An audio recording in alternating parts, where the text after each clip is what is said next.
Hackberry Rod and Gun. My dad. Testing. Oh, there we go. Look at it. She's coming. Got it. Just want to join the team. Yeah. Get up here. Get up here. We got some questions. Thank you, Crystal. I'm Brett Stansel with Hackberry Rod and Gun. My dad, Kirk Stansel, his two brothers, Guy and Bobby Stansel, own it. It started back in 75. My grandmother and step-grandfather, it was their mom and stepdad started it.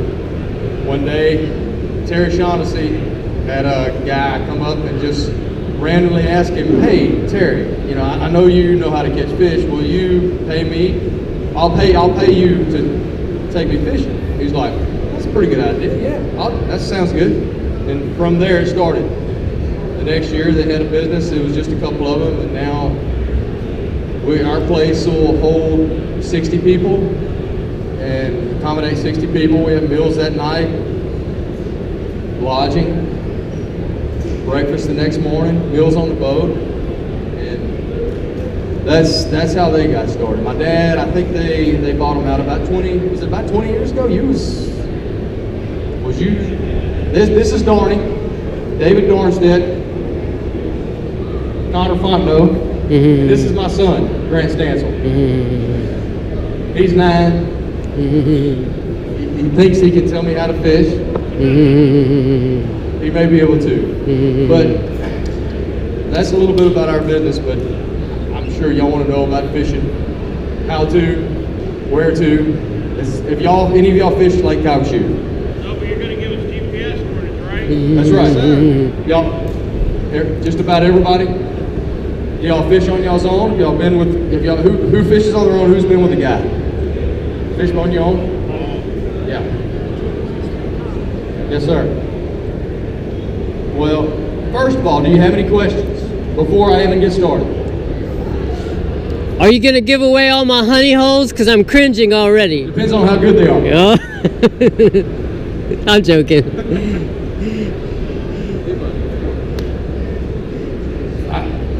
I'm going to let him, look, this guy right here is as good at catching fish. No, he is. Early in the year, it can be tough. March, April.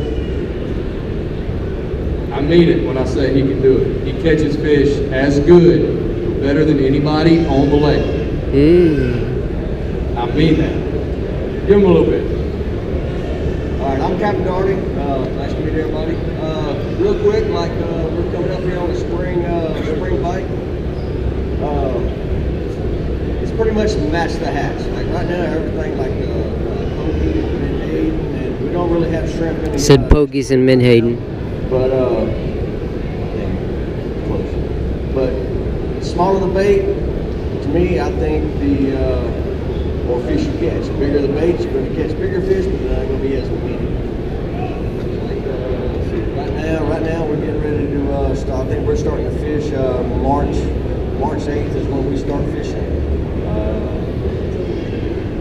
Redfish is pretty much everywhere right now.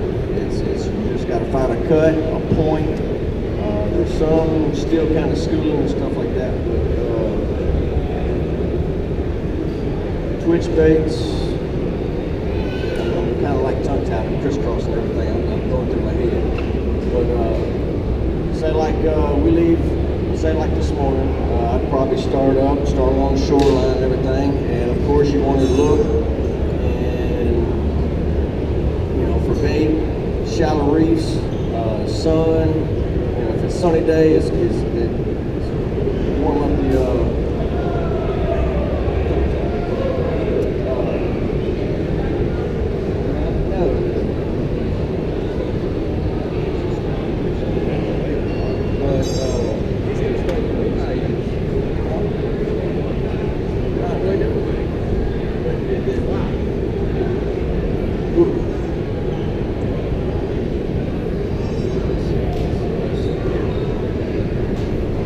Look, he thought he was getting a little close to giving y'all too much information. That's what it was. But in the springtime, we have a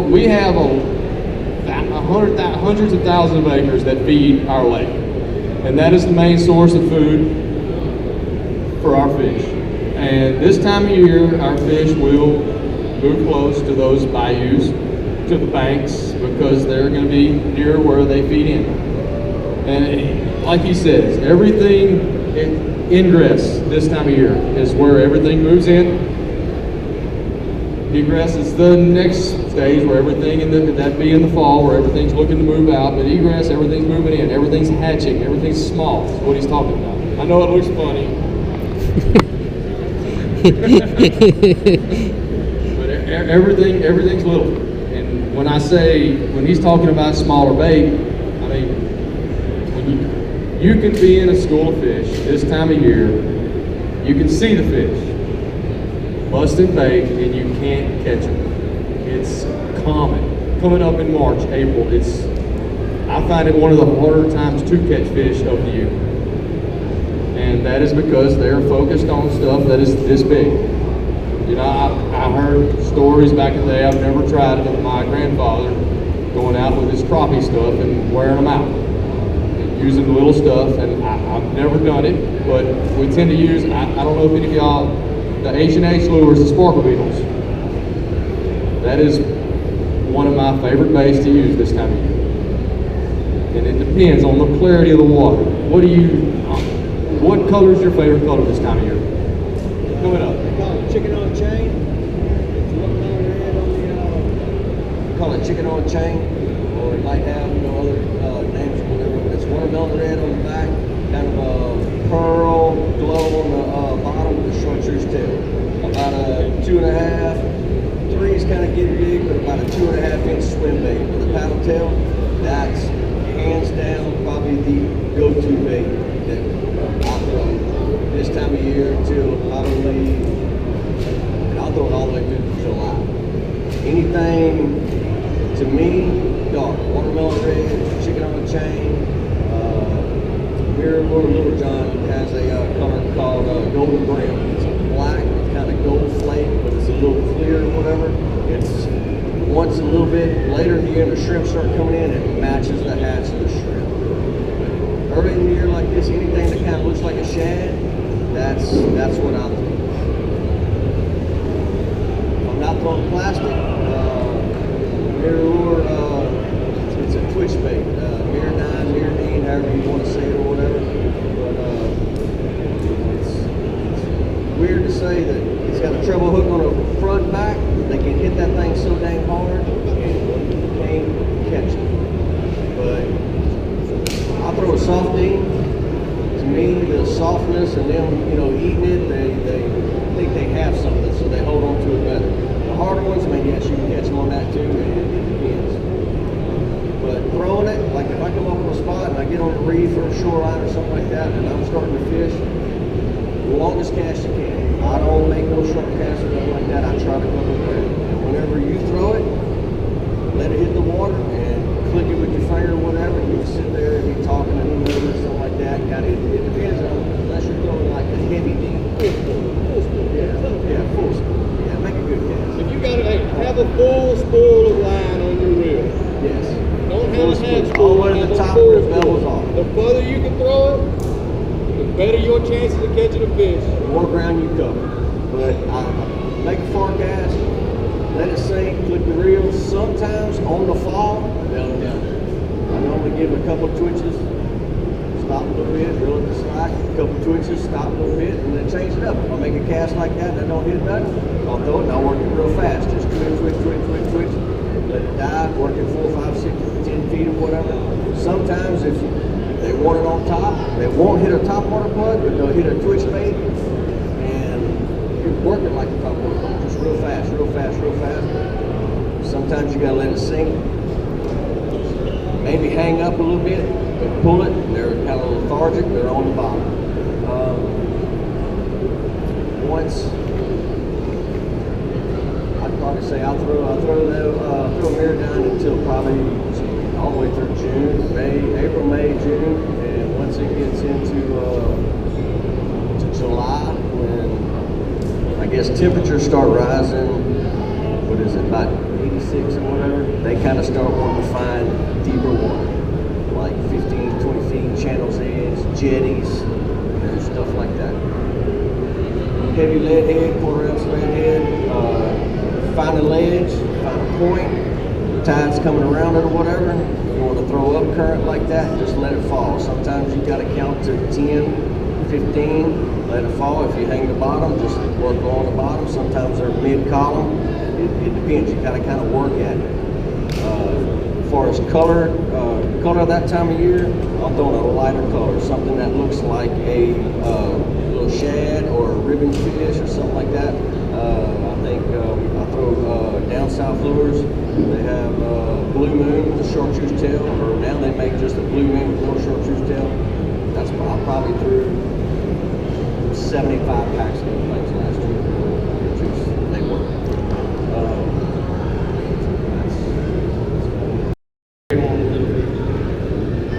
Perfect. I must have done a good job. He's taking questions, Q&A. That was the fish cube. Y'all got deeper water where y'all are at? He's asking about the fish kill. You mean for the snowmageddon? For the snowmageddon, the fish we kill. didn't really have one in the lake, but they got what we call behind the weirs. It's on the southeast corner of the lake or whatever. It's Cameron Prairie Wildlife Refuge. They had some redfish die behind the gate because they couldn't get out and stuff like that. Yeah, shallow water, stuff like that. But it was just redfish. It wasn't trout, nothing like that. But as far as the lakeside and all that, we didn't have no fish kills. Y'all got deeper water in the lake? Yeah, and it happened so fast. It was warm before, came in, got cold, snowed for 2 days, and it warmed up real quick. They had time to get to deeper water, and Yeah, I've seen a lot of pictures. I don't exactly know where, but that Grand Isle, further down east, that was Terrebonne Grand Isle, Parish. Dennis and stuff like that. More shallow waters, they can't get out. Yeah, they have way a lot more fish kills down there. Yeah. Does anybody have any questions? I can answer questions better than I can just talk and tell you. I can promise you. Look, I'm going to tell y'all one thing. My son, very rare, he had a state record fish. Registered state record. Y'all know what a pinfish is? Bait fish, right? Little bait fish. He caught one that weighed 1.25 pounds. Number one in the state. Number one pinfish in the whole state.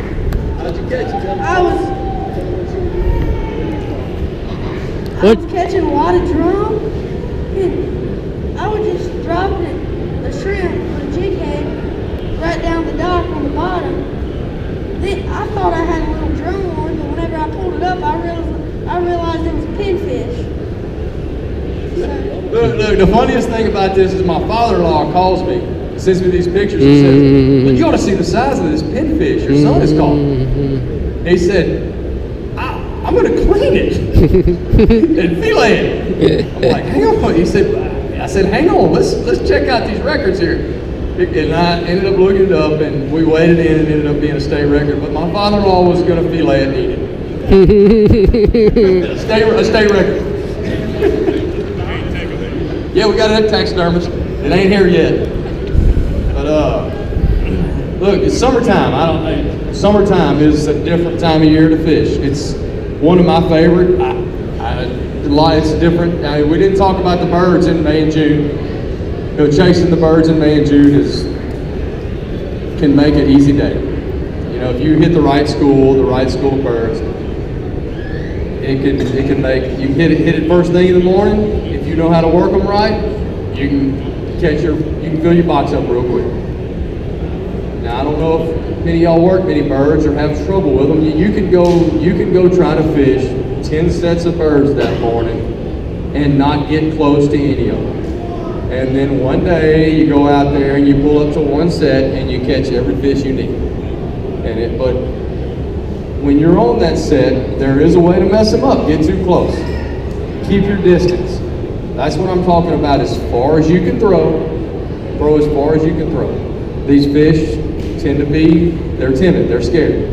They, whatever it is they sense, slap it on the boat, the troll motor, the motor, I don't know. I've sometimes 400 yards shut down and they're gone. Sometimes you can run up in them. It just depends on the day. But any time you need to, when you're trolling to that set, you need to put your troll motor heading as fast as you can to them.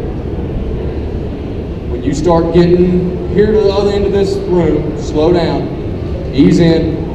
If you got people, turn it sideways, and I try to stop where they can throw as far as they can. You want to fish where the birds are picking. If you're fishing before them, you're not. You may catch some small ones, not. The best fish in that school is where the birds are hitting the water.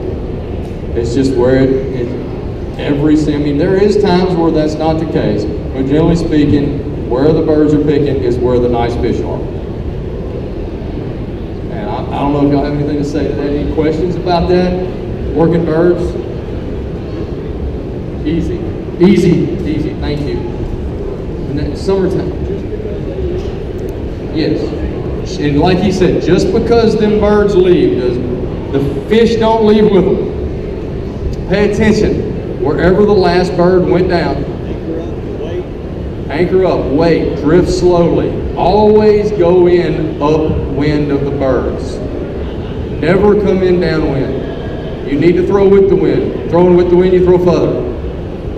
You're drifting, when you're going to them, I always try to pay attention to where they're moving. That's a big deal. If they're moving to you, it's one of the hardest schools of fish to work. You don't know how fast they're moving, but when you're going to them, they may be going this way, they may be going this way, they may be going away from you.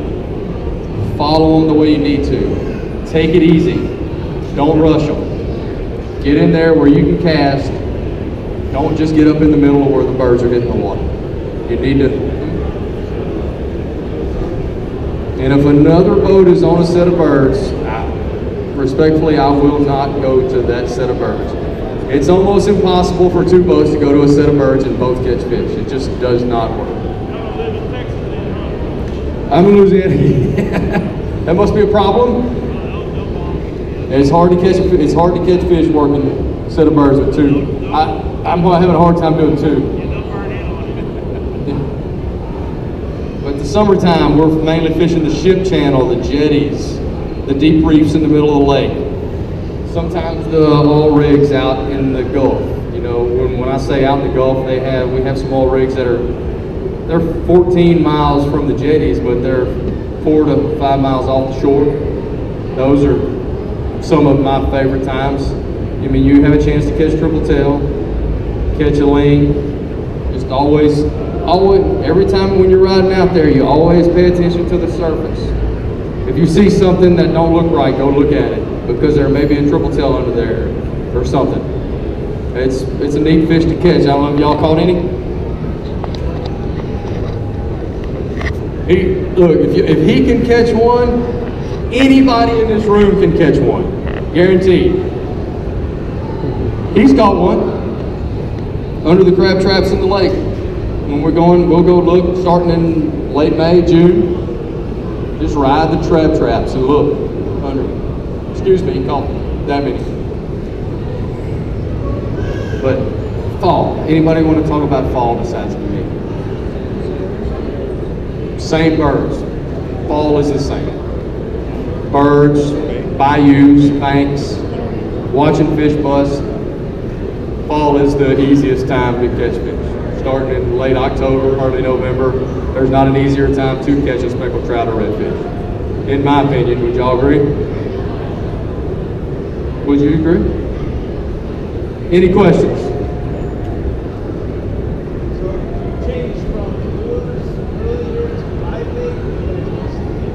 Yeah, I didn't talk about that. Live bait. Now, I would say starting in June, you can catch them pretty decent on plastic, but there is a lot of days where it starts to be where if you're not throwing a shrimp in there, you're not going to catch anything. In this July, August, it's easier to catch them on shrimp. There is times along that channel where you can catch them really good on artificial. Throw it up current. With the plastic, throw it up current, use the lightest weight you can get away with to touch the bottom without your bait going down.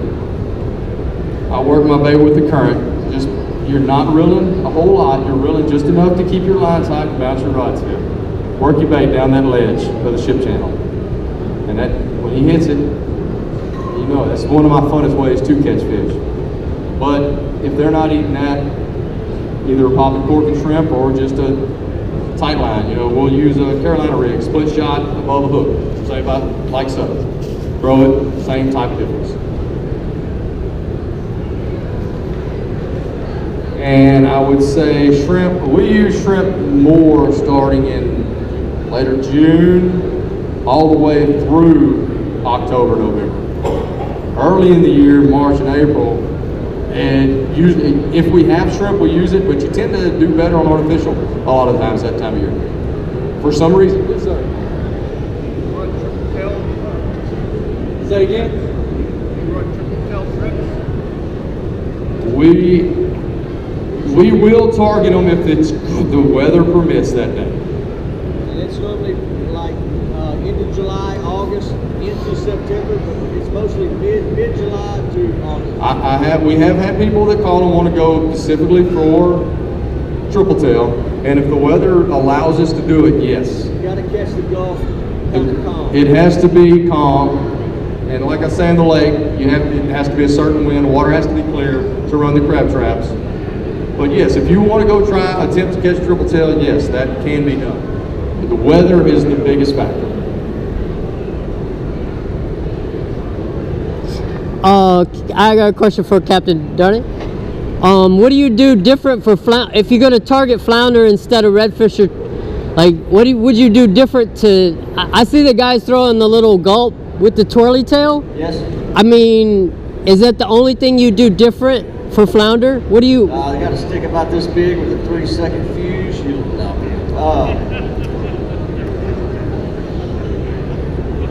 Flounder. Well, here the past 3 years, we really can't catch our flounder because they shut our season down whenever the run. But during the spring, that's what we use. We use the Gulf curl tail 3-inch, 1/4 ounce lead head. Sometimes if you're in heavy current or whatever, 3/8 ounce or something like that. You just get in a gut where a cut's coming out or going in or whatever. You just fish the points.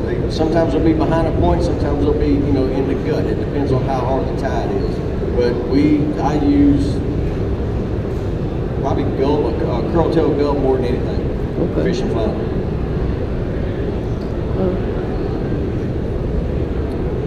Anybody else? Go ahead. Campsite's good. It got white for a little bit. Other than that, it's good. Everything's good. Look, if y'all have any questions or anything, yes, we're in Hackberry.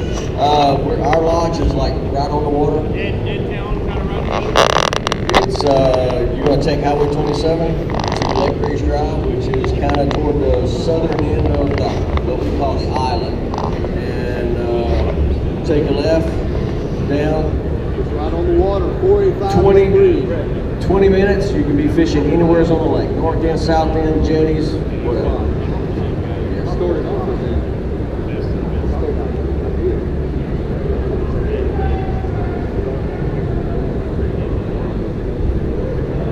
I mentioned our accommodations earlier, didn't I? Mm-hmm. I did. And our accommodations, in the morning, this is my evening routine. We have people show up. They may show up at 3. They may show up at 6, 7, 8. But we serve dinner at 7 o'clock. Me and my dad or one of my 2 uncles will be there to greet y'all. And we let y'all know what's going on. When I say greet y'all, we might meet you in the office or at dinner, which is 7 o'clock. We go around each table, talk to you, let you know when and where to be, what's going on, what time breakfast is, that we knock on doors at a certain time if you're not up. And they come sit at this table. They'll bring y'all breakfast out. Coffee will be in that corner. And your guide will meet you right here. He will let you know when and where to be there. And that next morning, like you say, you get up, everything's there for you. Your guide will meet you, tell you where to meet him on the boat.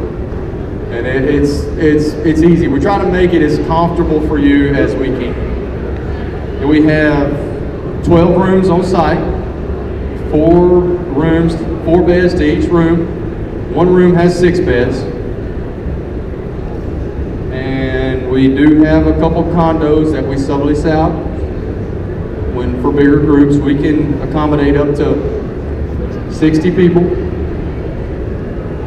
So we can accommodate big groups. A lot of big corporate groups come in, and we try our best to make it as easy as possible for everybody there. Whether it's a family-oriented group or a corporate, we try to accommodate everybody, make it easy for them. And then next day, we will have a lunch, a sandwich. We'll do our best to make it the best trip for you.